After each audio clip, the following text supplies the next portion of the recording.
감사한 마음으로 사는 이유.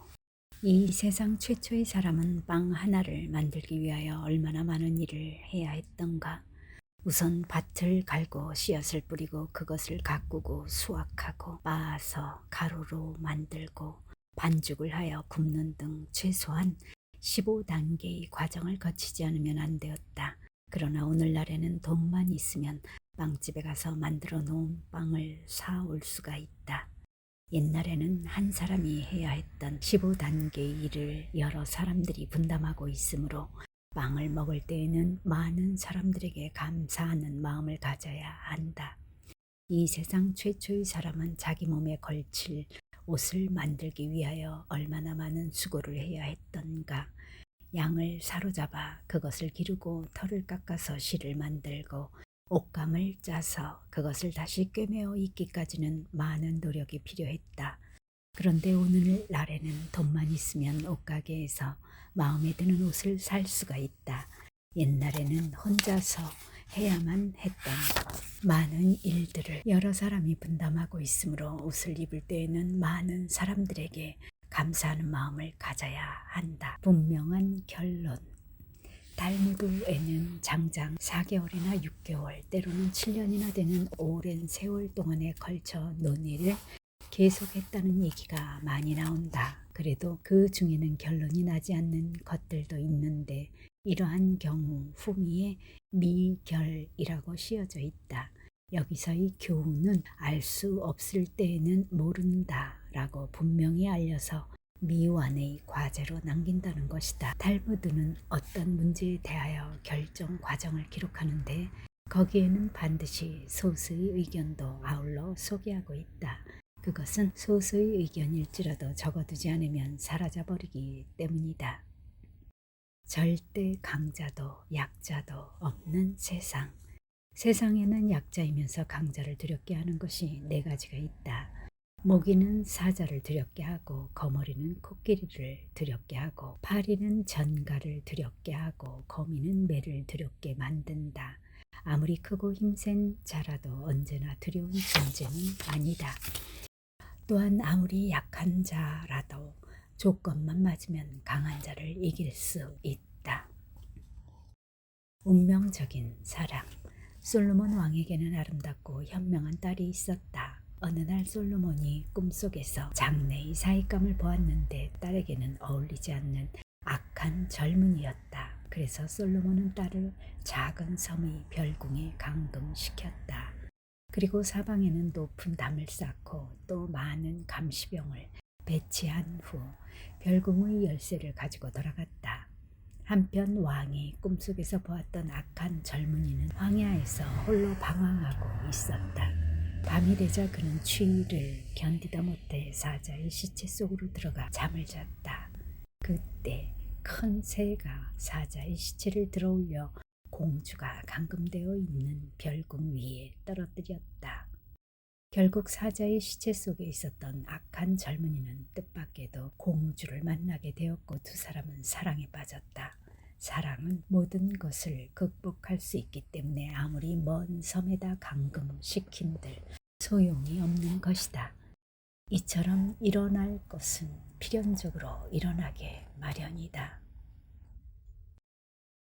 비유태인들을 위한 7가지 계율. 탈무드 시대의 유태인들은 흔히 비유태인들과 함께 일을 하기도 함께 생활하기도 했다. 유태인들에게는 천사가 지키라고 일러준 613가지 계율이 있다. 그러나 유태교에서는 비유태인들을 굳이 유태화하려 하지 않았으므로 선교사를 보내거나 하는 일은 없었다. 단지 상호간의 평화적인 관계를 유지하기 위해 비유태인들에게 꼭 지켜야 할 7가지 계율만을 주었다. 1. 살아있는 동물을 죽여서 날로 먹지 마라. 2. 남을 욕하지 마라. 3. 도둑질을 하지 마라. 4. 법을 어기지 마라. 5. 살인을 하지 마라. 6. 근친상간을 하지 마라. 7. 불륜을 저지르지 마라. 술이 머리로 들어가면 비밀이 밖으로 새어나온다. 술을 권하는 사람의 행동이 공손하면 어떤 술이라도 좋은 술이 된다. 악마가 너무 바빠서 사람을 방문할 수 없을 때에는 대리인 자격으로 술을 보낸다. 포도주는 오래 묵을수록 맛이 좋아진다. 지혜도 이와 마찬가지로 해가 거듭될수록 깊어진다. 아침에 늦잠 자고 대낮에 술 마시고 저녁에 해품말을 하고 지내면 헛되이 인생을 잃는다. 포도주는 금으로 만든 그릇이나 은으로 만든 그릇에서는 잘 숙성되지 않지만 지혜로 만들어진 항아리 속에서는 아주 잘 숙성된다. 부부가 진실로 칼날같이 폭이 좁은 침대라도 함께 잘 수 있지만 서로 싫어지면 침대의 폭이 아무리 넓어도 비좁다. 세상에서 가장 행복한 사람은 착하고 어진 아내를 얻는 것이다.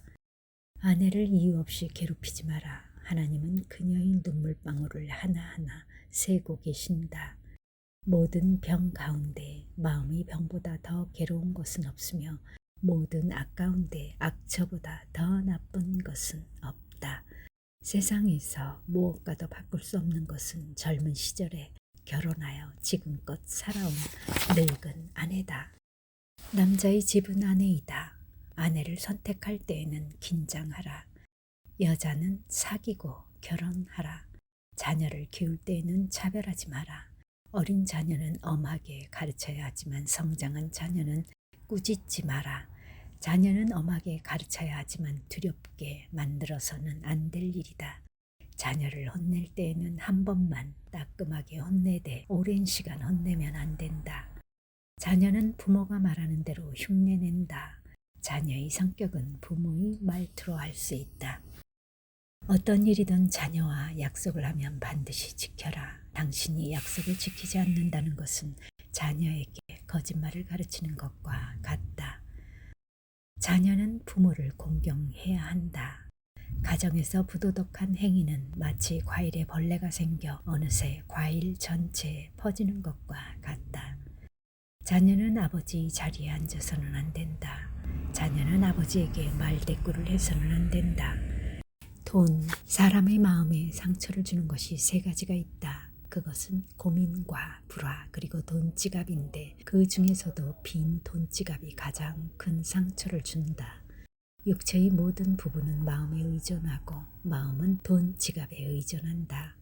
돈은 물건을 사거나 장사를 하는 데 써야지 술을 마시는 데 써서는 안 된다. 돈은 악한 것도 아니고 저주스러운 것도 아니다.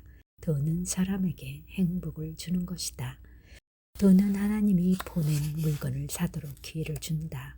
돈을 빌려준 사람에게 화를 내는 사람은 없다. 부는 구축된 진지이고 빈곤은 폐허이다.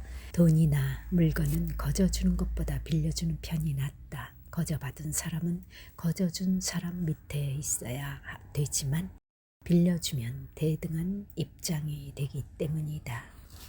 처신, 좋은 항아리를 갖고 있거든 오늘 안으로 사용하라. 내일이면 깨져버릴지도 모른다. 올바른 사람은 자신의 욕망을 지배하지만 옳지 못한 사람은 자신의 욕망에 지배당한다. 남의 동정으로 사느니 가난하게 사는 편이 낫다. 남의 앞에서 부끄러워할 줄 아는 사람과 자기 자신에게 부끄러워할 줄 아는 사람과의 의미는 전혀 다른 것이다. 세상을 살면서 정도를 지나치면 안 되는 것이 8가지가 있다. 그것은 여행, 이성 친구, 돈, 일, 술, 잠, 약, 향신료 등이다. 세상을 살면서 너무 많이 사용하면 해로운 것이 3가지가 있다. 그것은 빵에 넣는 이스트와 소금인데 망설임도 이와 마찬가지다. 한 개의 동전이 들어있는 항아리는 소리가 요란하지만 동전이 가득 찬 항아리는 소리가 나지 않는다. 명성을 쫓는 사람은 명성을 얻지 못하지만 명성을 멀리하는 사람은 명성을 얻는다. 결혼의 목적은 기쁨이고 조문의 목적은 침묵이다.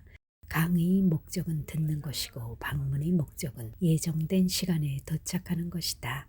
가르침의 목적은 집중이고 단식의 목적은 그 돈으로 자선을 하는 것이다.